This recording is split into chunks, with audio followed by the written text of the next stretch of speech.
On commence? Oui, bonjour Marie. Bonjour Nadine, comment ça va? Très bien. Alors Marie, tu vas te présenter. Oui, alors donc moi je suis Marie G. Je suis contributrice donc, du média militant Nos Révolutions. Et par ailleurs, je suis première adjointe au maire à Gentilly, donc, qui est une ville à direction communiste dans le Val-de-Marne, limitrophe de Paris. Alors Nadine Garcia, moi j'ai été élue pendant un mandat maire adjointe à Nanterre à l'action sociale et à la culture et j'ai été conseillère départementale des Hauts-de-Seine pendant 18 ans. Et je contribue à Nos Révolutions, notamment pour l'organisation de 3 journées de réflexion que nous organisons le 15 août à Mauprévoir, dans la Vienne. Super. Alors aujourd'hui, on va discuter donc du lien entre municipalité, communisme, comment est-ce que les communistes gèrent des municipalités et le lien entre tout ça. Alors moi, j'avais peut-être une première question pour commencer. C'est quel est le lien en fait? Pourquoi parler de municipalité quand on parle de communisme? Moi, j'y vois tout de suite un lien. C'est une racine commune. Commune, commun, communisme. Je crois que c'est à la fois notre histoire et un sens politique, voilà, une vision. Et puis je pense aussi, bien évidemment, à la Commune de Paris. Mhm. On est à Paris là, où il y a eu une expérience politique démocratique très intéressante, avec des décisions politiques féministes qui ont été de grande ampleur, culturelle même. Et bien évidemment, malheureusement, tout cela s'est terminé dans le sang. Mais je crois que pendant longtemps, les communistes ont pensé que les communes étaient vraiment un levier important pour changer les choses, à la fois localement, mais y compris même pour essayer de changer le système. Et ça, je crois que c'est quelque chose dans notre histoire d'important et qu'on devrait garder comme vision. Ok, bah justement, toi, tu as été élu de ce qui a été appelé aussi le communisme municipal. Tu en as été une actrice.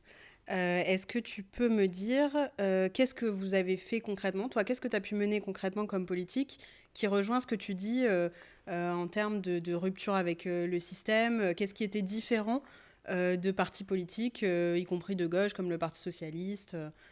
Quelle est la spécificité?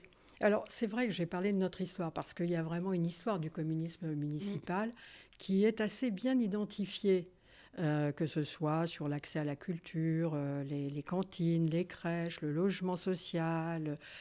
Mais au fil du temps, les autres communes, bien évidemment, ont perçu tout l'intérêt de se mettre un petit peu aussi au diapason de tout cela pour montrer aussi leur utilité en tant qu'élus, même de droite.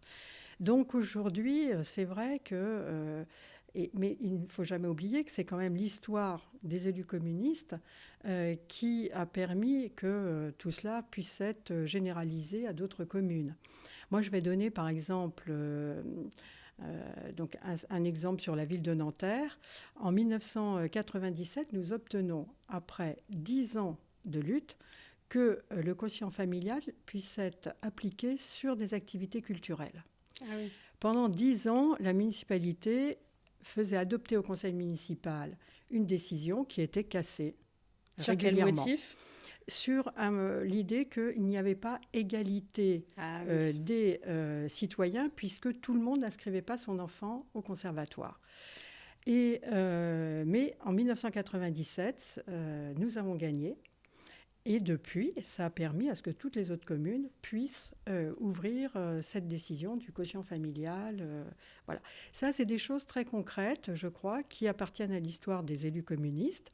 Alors moi, en tant qu'élu, j'ai eu une préoccupation. Dès que j'ai été élue, ça a été de me dire, j'ai du pouvoir, Mhm. mais je ne le veux pas pour moi, je veux le partager avec les autres. Comment je fais?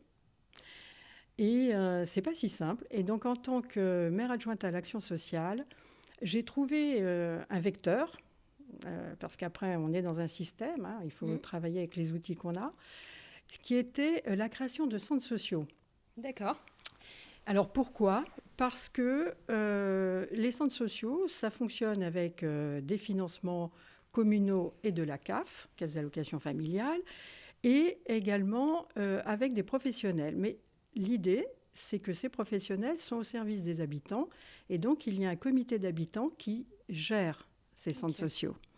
Et donc je trouvais que c'est important de réunir les gens quartier par quartier pour qu'ils puissent, à l'aide de professionnels, monter les projets qui leur tenaient à cœur, et à l'aide des financements publics et de la commune, qu'ils puissent les mettre en œuvre. Quand je suis arrivée, il y avait 2 centres sociaux. Quand je suis partie, il y en avait 7. Donc, un par quartier populaire. Et je trouvais ça important. Après, les élus, on doit aussi, je pense, travailler à des questions de lutte.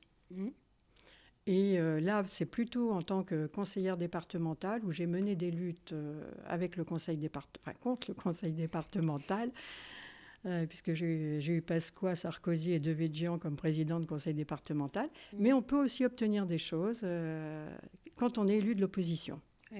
Alors, 2 exemples qui me tiennent à cœur. En 1998, je venais d'être élue. Le gouvernement Jospin avait décidé de créer une prime de Noël pour les gens qui avaient le RSA. D'accord.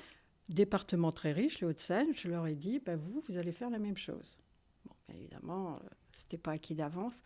Ils m'ont senti quand même tellement déterminée que le jour de la séance, Pasqua a mis sur nos tables le jour même un dossier parce qu'il savait que j'allais intervenir là-dessus et que j'allais... Voilà. Et je crois qu'il a senti un peu de détermination.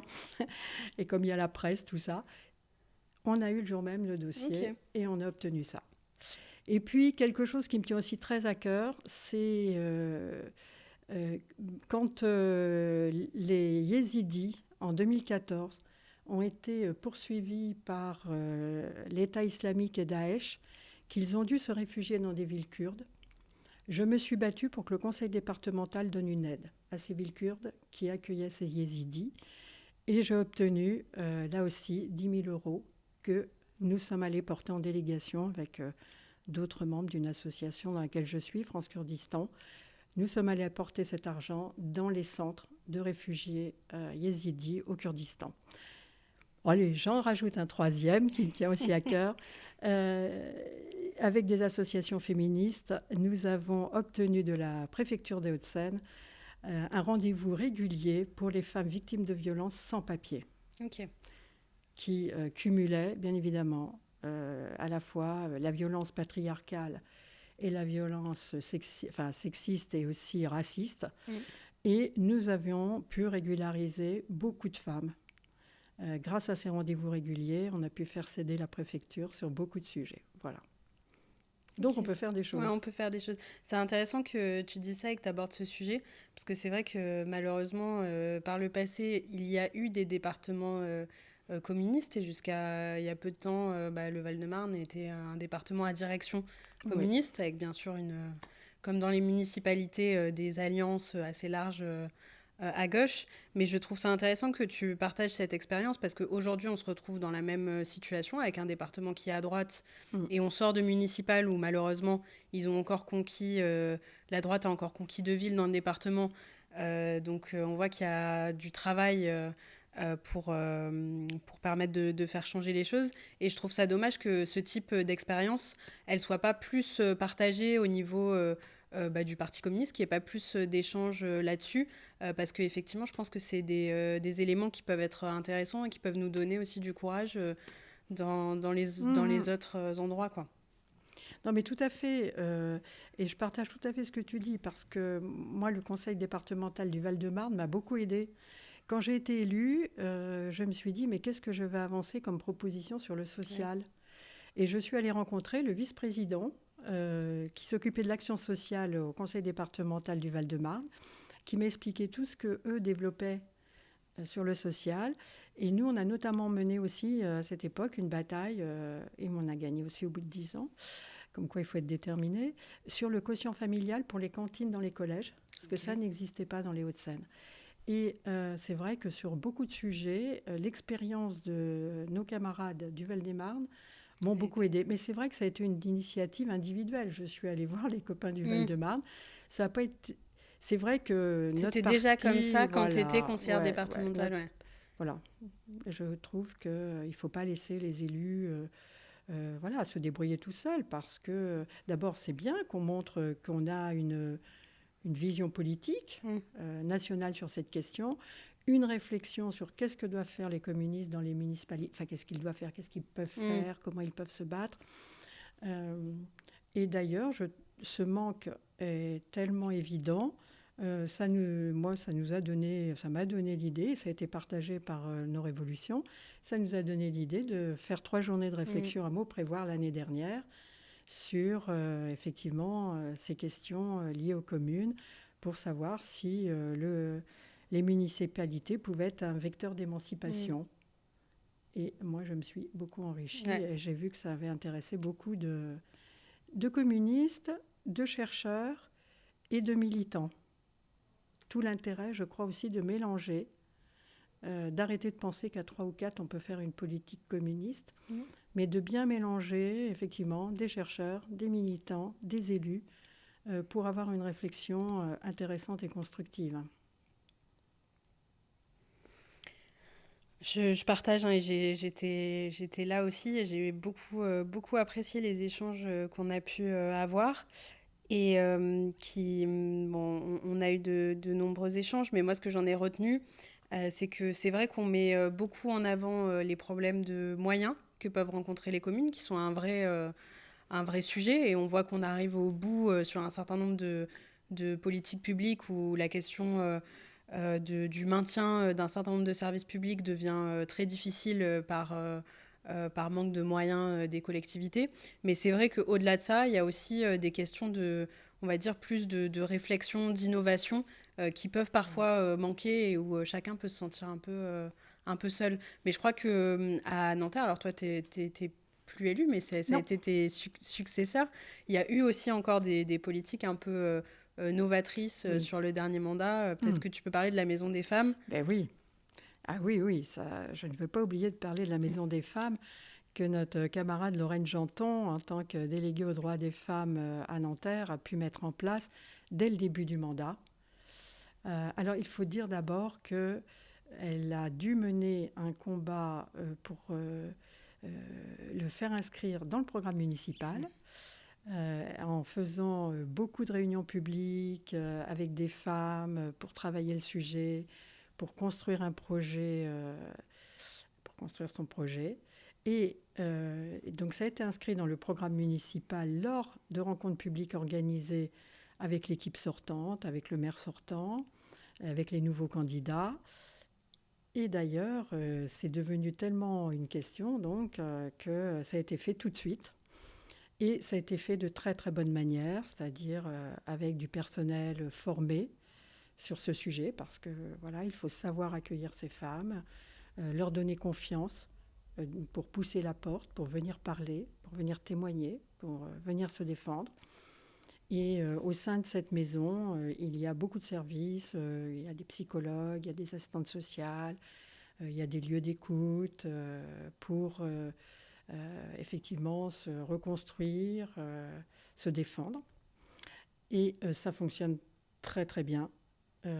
Donc, comme le sujet avait été, je crois, très très bien avancé, c'est un grand succès. Et je crois qu'il y avait, à mi-mandat, il y avait déjà 3000 femmes qui étaient venues. Donc d'ailleurs, c'est tellement un lieu d'accueil intéressant que nous accueillons des femmes bien au-delà de Nanterre, quoi. Parce qu'on manque beaucoup de lieux de ce type dans le département, mais même ailleurs. Et Lorraine, qui est conseillère départementale, continue à se battre pour que ces maisons des femmes se développent aussi au niveau du département, et que ce département, qui a beaucoup de moyens, prenne aussi ses responsabilités sur ce sujet.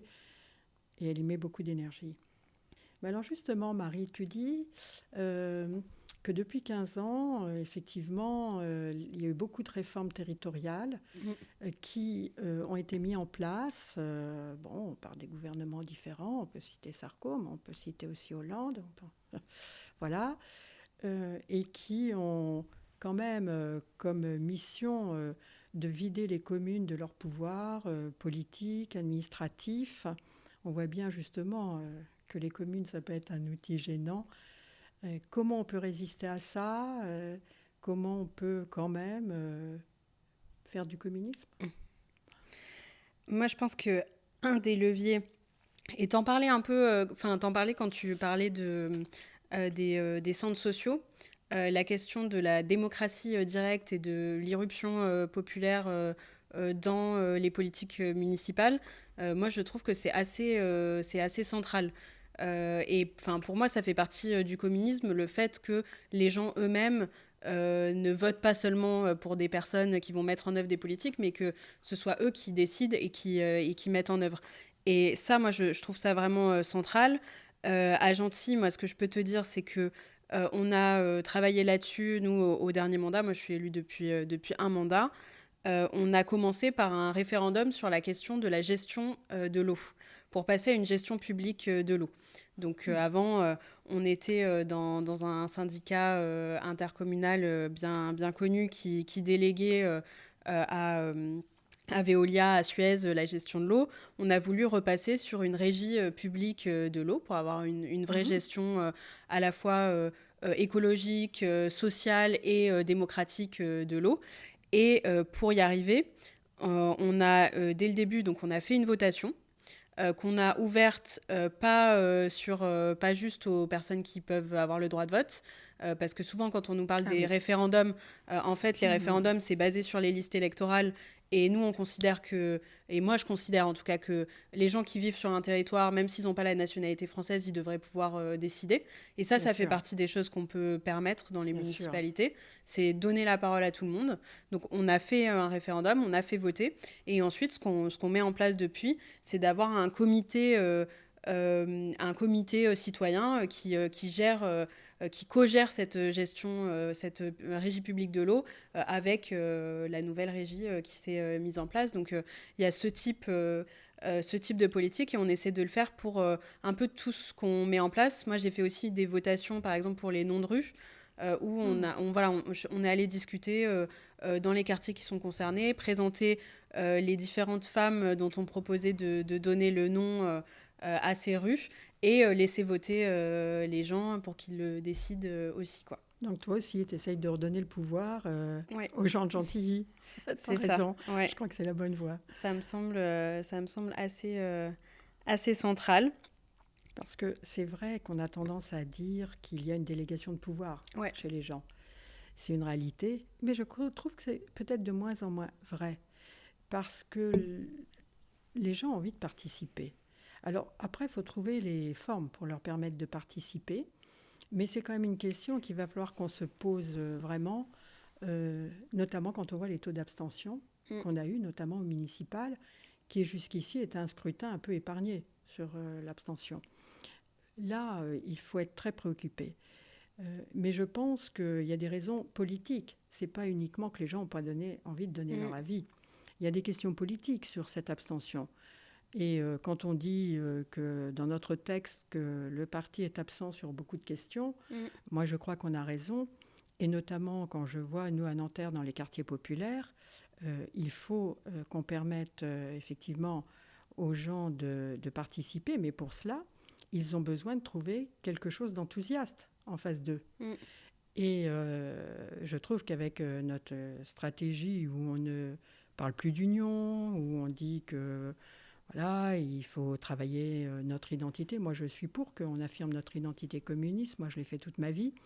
Bien évidemment, je n'ai pas l'intention d'arrêter. Mais pour moi, mon identité communiste, c'est aussi d'ouvrir un débouché politique aux gens. Et ce que nous réclament beaucoup les gens, et je crois qu'ils ont raison, face aux dangers qu'on a en face de nous, je pense notamment à l'extrême droite, à cette droite qui se marie de plus en plus avec l'extrême droite, c'est que nous, on soit en capacité de proposer un débouché unitaire, sans cacher bien évidemment notre identité, nos différences avec les uns et les autres. Mais je trouve qu'aujourd'hui, on n'a plus une stratégie enthousiasmante pour les gens en général. Je parle des quartiers populaires, mais c'est plus large. Et donc les gens, effectivement, soit se refugent vers l'abstention, ou, moi je vois aussi, vers des gens qui peuvent apparaître plus dynamiques que nous, comme la France insoumise. Et je trouve qu'au lieu de les rejeter comme cela, de façon vraiment, je veux dire, inappropriée, on ferait mieux d'avoir des dialogues avec eux pour travailler des choses ensemble. Et parce que moi, je ne suis pas forcément d'accord avec tout sur la France insoumise, ni sur le fonctionnement, par exemple, de leur parti.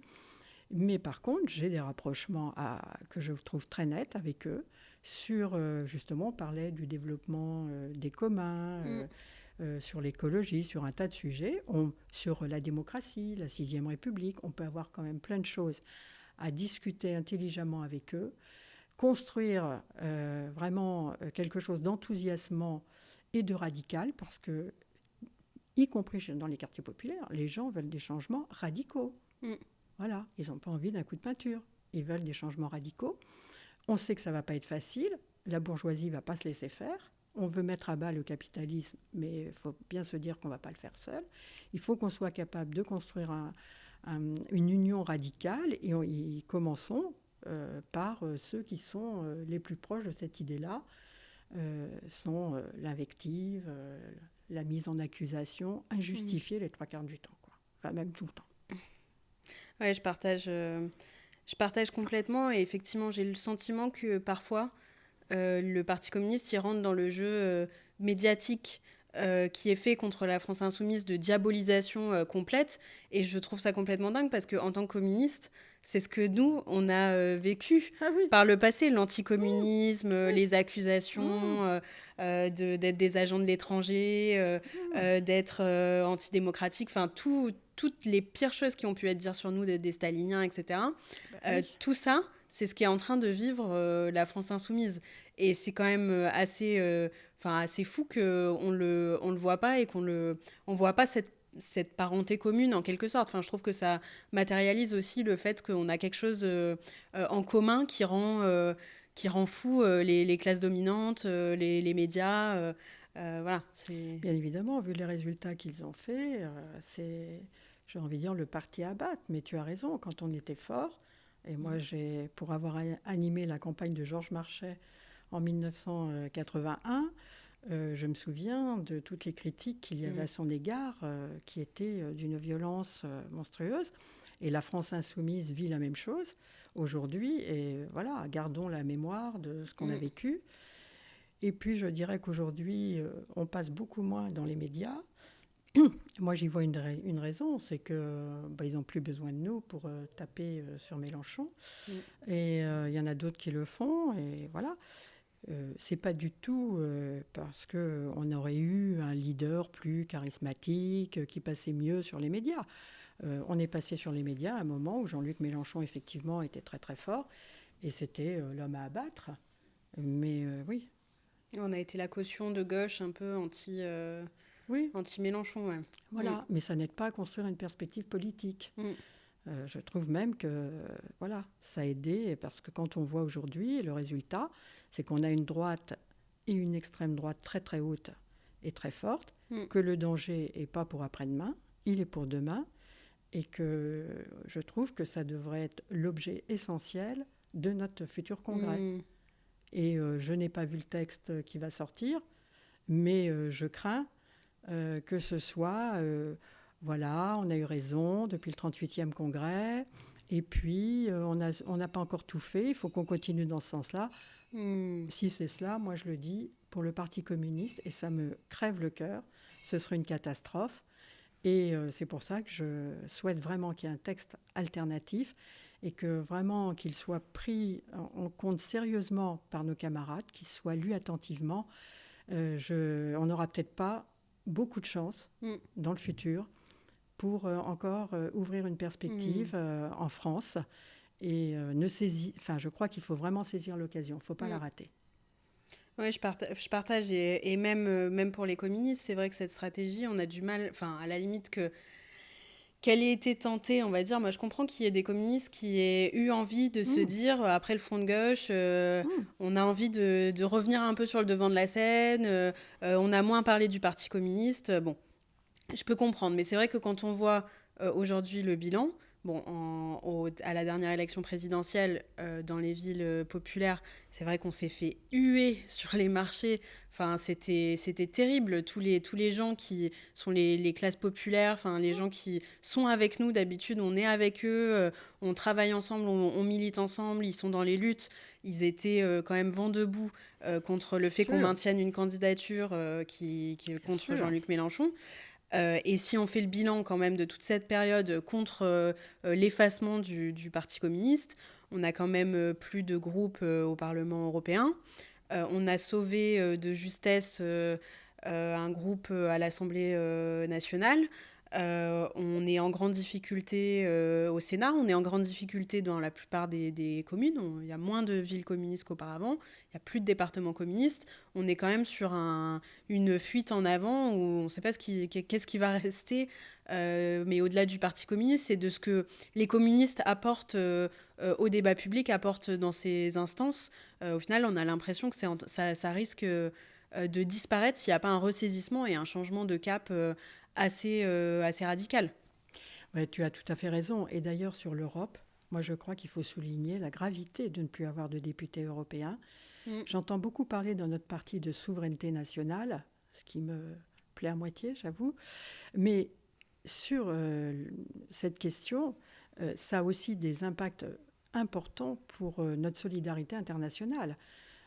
Ne pas avoir d'intervention au niveau européen pour défendre les Palestiniens, ne Mm. pas avoir d'intervention au niveau européen pour défendre les Kurdes et bien d'autres peuples qui sont en souffrance, mais ça ne nous permet pas de remplir notre rôle d'internationaliste Mm. de bonne façon. Donc ne pensons pas non plus qu'à nous sur cette question. Il y a une question de solidarité aussi internationale. Moi, je me rappelle le boulot énorme qu'avait fait Francis Wurtz avec son équipe d'élus, notamment en travaillant avec des élus de divers pays et Mm. de diverses sensibilités. Parce que là aussi, arrêtons de penser que les communistes tout seuls, on est les plus intelligents et on est les seuls à même de mener une perspective politique. Il faut travailler avec d'autres. Le groupe que Francis avait construit avait quand même c'était une force de frappe importante pour faire reculer sur certains sujets, pour apporter de la solidarité. Aujourd'hui, on ne dispose plus de ça pour nos combats internationaux de Mm. solidarité. Et j'en profite parce que tu parles d'internationalisme et des combats internationaux. Je sais que tu reviens tout juste d'un voyage Oui. au Kurdistan turc. Est-ce que tu peux nous dire un peu ce que tu as vu là-bas qu'est-ce qui t'a interpellé politiquement, que ce soit du point de vue des communes, mais plus largement. Alors, moi, chaque fois que Alors, moi, je suis allée au Kurdistan turc au moment du Névrose. Alors, le Névrose, c'est la grande fête, c'est le nouvel an perse qui est fêté par les Kurdes partout dans le monde. Et chez les Kurdes, ils font jamais les choses à moitié, c'est très politique. Donc il faut savoir que c'est un rassemblement où il y a énormément de gens. À Diyarbakir, Okay. j'ai participé donc au Névrose où il y avait 1 million de personnes Ah oui. qui sont rassemblées pendant toute une journée pour écouter des discours politiques. J'ai notamment entendu le discours de Chalan, pour écouter des musiciens, pour danser, pour réécouter un discours politique, parce qu'il lie la politique, la culture, le chant, la danse. C'est leur forme de résistance et de lutte. Donc moi, je reviens à la fois toujours très enthousiaste de voir ce peuple mobilisé et déterminé. Et je me dis que les Turcs, voilà, en tout cas Erdogan, pas les Turcs en général, mais que Erdogan a du souci à se faire tant que ces gens resteront aussi déterminés malgré la répression énorme qu'ils subissent. Moi, j'ai rencontré donc des féministes, 7 femmes qui sortaient toutes de prison. Une a fait 38 ans de prison, 30 ans parce que c'était sa peine et 8 ans de plus parce qu'elle a refusé de renier ses engagements. Ah oui. 38 ans, et cette femme continue avec le sourire à te dire comment elle va poursuivre son combat. Enfin, voilà. Donc je me dis que, voilà, on a aussi... bon, je reviens, comment je dirais... voilà, à la fois, je suis très triste de voir ce que ces femmes ont vécu, mais en même temps, quand je vois leur détermination, ça m'en donne aussi pour qu'on se batte même dans des situations difficiles. Concernant les municipalités, il faut savoir que depuis 22 ans, le gouvernement turc destitue les maires kurdes qui ne lui plaisent pas. Et on ne s'imagine même pas ce que ça veut dire une destitution, c'est-à-dire que le maire se retrouve sans aucun pouvoir, ni administratif ni économique. À Diyarbakir, les commères, puisque en Corse, il y a un homme, une femme, le gouvernement refuse de reconnaître ça, mais eux, ils élisent systématiquement des commères, un homme, une femme. Les commères n'ont plus donc de pouvoir, et tous les locaux de la municipalité ont été donnés à la préfecture. Ah oui. Tous les travaux sont décidés par l'État. Les communes, l'État les endette, n'ont plus accès à aucun crédit, ni aux fonds européens, puisque ça passe par les ministères. Et malgré ça, ils continuent à faire des choses. Alors, je suis revenue un petit peu admirative de ce qu'ils font. Par exemple, on a rencontré une responsable féministe qui travaille à l'Union des municipalités et qui nous explique que dans toutes les municipalités, ils ont créé des comités de femmes. D'accord. Alors, comités de femmes où donc participent des élus, des fonctionnaires et des femmes. Et l'objectif, alors je vais citer leur phrase, c'est de recréer, l'idée c'est donc de créer des municipalités à partir, je cite, des yeux des femmes. Et j'ai trouvé que ça va encore plus loin que ce qu'on fait nous sur la Maison des femmes, qui est très important, hein, parce que les violences, voilà. Elles aussi, elles sont victimes, bien évidemment, du patriarcat et tout ça, hein, même s'il y a une grande politique féministe au Kurdistan, dans les municipalités. Mais là, je trouve que ça va très très loin. Ils font des bazars de femmes, des jardins de vie. Ils organisent vraiment, ils essaient de développer une culture démocratique, voilà, notamment avec ces comités de femmes, et participatifs. Je trouve que on a des choses à regarder. D'ailleurs, moi, l'association La France Kurdistan, nous allons regarder comment nous allons pouvoir continuer les échanges avec ces personnes qui sont sur des réflexions, je trouve, très novatrices, pour peut-être aussi profiter de leur expérience dans certaines de nos communes. Donc voilà, on a pris des contacts. Et c'est pour eux aussi très important de sentir un soutien international dans un moment où ils sont un peu lâchés au niveau international, puisqu'au moment où ils ont combattu Daesh et l'État islamique au Rojava, en Syrie, ils avaient eu un soutien, y compris des États-Unis, de la France et d'autres pays européens qui étaient bien contents que des Kurdes osent s'opposer au développement de ces islamistes et de ces djihadistes. Mais là, on voit bien que depuis le changement de gouvernement en Syrie, ils ont lâché le Rojava, Macron y compris, et la solidarité internationale avec eux est encore plus importante. Et d'ailleurs, ils le disent, qu'ils comptent beaucoup sur les peuples, plus que sur les États. Ils savent que c'est les peuples unis qui arriveront à faire reculer les choses. C'est vrai qu'en France, on en parle assez peu des Kurdes dans le débat public, y compris dans les prises de parole des différents partis politiques. C'est à gauche, c'est pas ça a baissé aussi d'attention. Oui, complètement.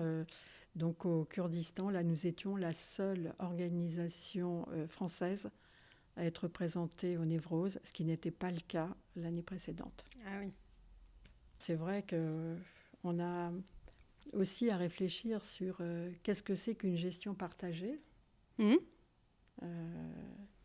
ne sais pas si, en plus de ce que tu as expliqué, sur tout ce que vous faites à Gentilly pour, je dirais en gros, remettre les communs en termes de services publics, tout ça. Est-ce que sur la gestion partagée, sinon à Gentilly, ou si toi-même tu as des idées de comment on peut... Parce qu'on fait des choses sur les budgets participatifs, sur... Mais j'ai Bah, vu que tu as réagi sur Conseil de femmes, par exemple. ouais. Bah, en fait, je trouve qu'il y a eu beaucoup d'expériences qui ont été portées. En fait, beaucoup autour du terme de la démocratie participative. Et je trouve il y a des leçons à tirer de ce qui a été fait, qui ont été souvent des très belles tentatives de donner le pouvoir Mm. aux habitants et qui souvent ont été saisies par les catégories de la population les plus pas les plus aisés, enfin c'est pas voilà, c'est pas des grands bourgeois y compris dans les villes Mm. populaires, mais par des classes moyennes supérieures qui ont une certaine aisance, une certaine facilité avec la vie politique, enfin qui s'y intéressent plus facilement. Et là-dessus, je trouve que c'est ça l'enjeu quand on essaie de créer des instances dans lesquelles les habitants peuvent participer.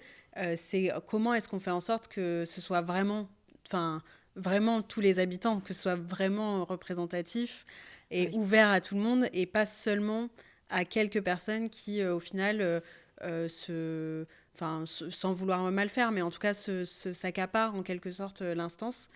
Et, euh, et là-dessus, nous, on a fait des tentatives. On avait fait tout un travail sur l'habitat et le logement, mais où on est allé, en fait, pour moi, comme une campagne politique. C'est-à-dire, on est allé dans les quartiers avec des flyers pour inviter à un événement de construction partagée. Enfin, on a fait un peu de porte-à-porte. On a fait une campagne voilà, militante, en fait, Ouais. avec le service public, mais pour un événement de service public. Mais ce qu'on appelle parfois de l'aller vers. Enfin, c'était un peu ça l'objectif. Mhm. Donc nous, on a essayé ça. Je l'ai déjà tenté. Bon, c'est vrai que ça a fait venir des personnes qui, je pense, si on avait juste annoncé les choses de manière Mhm. moins, enfin, sans aller directement vers les gens, elles ne seraient pas forcément venues. Mais je pense que, enfin, pour moi, c'est ça l'enjeu quand on veut partager le pouvoir, c'est est-ce qu'on le partage vraiment est-ce qu'on arrive vraiment à le partager avec tout le monde au-delà des volontés qu'on affiche, quoi. Oui, c'est une vraie question.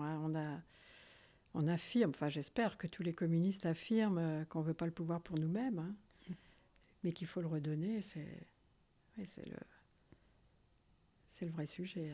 Alors il y a une question qu'on a abordée à mon prévoir, c'est est-ce qu'on peut changer de système à partir des communes?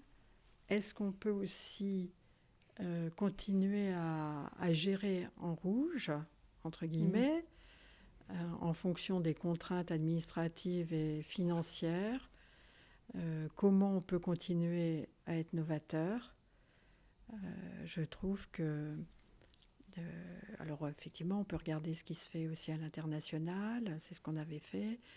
Et puis, quelle réflexion on peut avoir, nous, sur ce sujet? Est-ce que la commune, c'est vraiment un lieu où on peut faire reculer le capitalisme? Souvent, on dit c'est à l'entreprise qu'il y Mm. a la conscience de classe.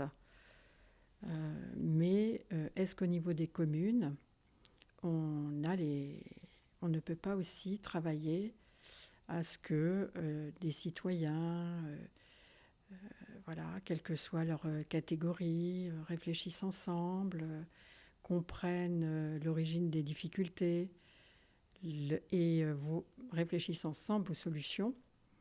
Est-ce que c'est un lieu qui reste oui, Pertinent. Mm. pertinent? Moi, je pense que oui. Je pense on arrive au bout quand même d'une stratégie qu'on a mis en place. Enfin, en tant que communiste, on voit certaines limites, on va dire, à cause des réformes qui ont été portées par les différents gouvernements successifs. On voit que la stratégie de développement de services publics, on va dire, supplémentaires à ceux de l'État, qui a été mise en œuvre dans la plupart de nos communes, parce que c'est des centres municipaux de santé, c'est des conservatoires, c'est toutes les politiques envers l'enfance. Enfin voilà, ça a vraiment été pensé en termes de services publics et donc en termes d'agents publics aussi, et donc de budget, de fonctionnement, si on parle très, très concrètement dans la gestion d'une ville. Ça, j'ai le sentiment qu'on arrive au bout, au bout d'un modèle, qu'on est très attaqué là-dessus, parce que il y a moins de moyens, il n'y a plus de taxes d'habitation, on ne perçoit plus les taxes économiques qui reviennent à la métropole, au territoire, enfin ça ne vient plus dans les villes. On se fait taper dessus par les chambres régionales des comptes qui nous disent qu'il y a trop d'agents et qu'il faut réduire les masses salariales. Donc j'ai l'impression que on continue de résister, mais de ce point de vue-là, on a atteint un peu un plafond de verre. Enfin, on va pas développer, si on est honnête, on va pas développer des nouveaux services publics ambitieux qui demanderaient 30 agents publics dans les villes. En réalité, on n'en est plus là. Ah oui, On essaie de pas les fermer. Voilà, on tient bon. Donc, moi, il me semble que là-dessus, voilà, on voit une limite. Ça montre aussi quand même une limite à l'action municipale, qui est que ce qu'on fait dans les communes, on ne vit pas sous cloche. Donc les élus communistes, les maires communistes, ils ont beaucoup œuvré, ils ont mené des politiques ambitieuses, mais ils payent le contre-coup, qui est que on n'a pas pris le pouvoir en France, c'est que c'est des gouvernements de droite, et même les gouvernements de gauche. Le gouvernement Hollande, c'est un de ceux qui a été le plus délétère pour les collectivités, pour le logement social. Enfin, c'est toutes les lois dont aujourd'hui on paye l'addition. Mais néanmoins, il y a ça. Mais je ne suis pas négative pour autant, parce que je trouve que on est en train quand même de voir des nouveaux chemins. Je parlais régie publique de l'eau. Je sais qu'il y a des communes dans lesquelles ça parle de régie publique sur des questions d'électricité, par exemple. Et au-delà des questions de public, entre guillemets, c'est la question de rendre ces objets-là démocratiques, de les rendre appropriables par les habitants, de leur permettre de comprendre les enjeux, de pouvoir y participer. Donc on voit qu'il y a des nouveaux communs qui ne sont pas que des services publics, voilà, qui est d'autres formes de mise en commun. Il y a tous les enjeux démocratiques dont on a parlé, d'appropriation des enjeux collectifs, et du coup de politisation. Et quand on parlait d'abstention, je pense que c'est un des enjeux aussi dans nos villes. C'est que si on arrivait à augmenter la participation en France, peut-être qu'on serait aussi avec des résultats différents dans les élections. Enfin, il y a aussi un enjeu là-dessus. Et puis moi, je pense qu'il y a des batailles politiques à mener. Je pense sur le droit de vote des résidents étrangers, par exemple. Ah oui. Là aussi, si en réalité toutes les personnes qui vivent en France, qui payent des impôts, qui sont là depuis des années, etc., elles votaient aux élections, on n'a aucune idée de ce que ça donnerait, mais ça changerait de fait la donne. Et peut-être qu'ils voteraient, pour la gauche, et peut-être qu'on aurait des perspectives émancipatrices tout de suite. C'est une question de démocratie élémentaire, ça. Tu as raison. C'est encore une grande injustice, ouais. Alors, tu disais, on s'est fait critiquer quand on a dû, malheureusement, faire face aux coupes budgétaires. On a dû prendre des mesures qui n'étaient pas forcément celles qu'on souhaitait. De ce point de vue, d'ailleurs, je vois, nous, à Nanterre, on s'est fait critiquer aussi par la France insoumise, et je trouve de façon injuste. Là, je suis très contente qu'ils aient des élus, très sincèrement, y compris des maires. Je pense aussi que ça va peut-être les amener un petit peu à voir concrètement à quoi on s'est confronté et à y réfléchir. Et alors là, je parle des endroits où on s'est fait critiquer, parce que c'était le cas, par exemple, à Nanterre. Mais je suis aussi très contente qu'il y a d'autres endroits où on a pu dépasser ces différends de compréhension, je dirais, là, sur ce sujet-là, et avoir des listes communes qui ont été gagnantes. Et là aussi, je trouve qu'il faudrait que dans notre parti, ça aide à la réflexion sur ce qu'on peut faire et pour rassembler, pour construire tous ensemble et battre cette droite et cette extrême droite. Là, au municipal, je trouve qu'on a des camarades, et je le dis, courageux, parce qu'ils se sont fait critiquer de façon complètement injustifiée, mais en tout cas, ils ont fait la démonstration que ça a marché, que ça répondait aux attentes des gens, sur un programme intéressant, bien évidemment. Le but, c'est pas uniquement de se mettre ensemble, hein, c'est de faire avancer des idées, de faire avancer des projets pour changer la vie des gens. Et je compte beaucoup sur ces expériences qu'on va regarder de très près pour voir ce que ça donne, parce qu'on verra si c'est plus facile de gérer des villes avec des sociodémocrates qui, par exemple, comme à Nanterre, nous ont imposé d'avoir des polices municipales, ce qui n'était pas des vidéos, enfin des caméras, là, etc. Un tas de choses qui ne nous plaisaient pas, mais qu'on a fait par compromis, parce que bon, quand on gère avec des partenaires, tu es obligé de faire des compromis. Et bien on va voir si ces municipalités vont pas être novatrices, vont pas faire des choses. Et je crois que tout un chacun aura un bilan à faire. Ouais.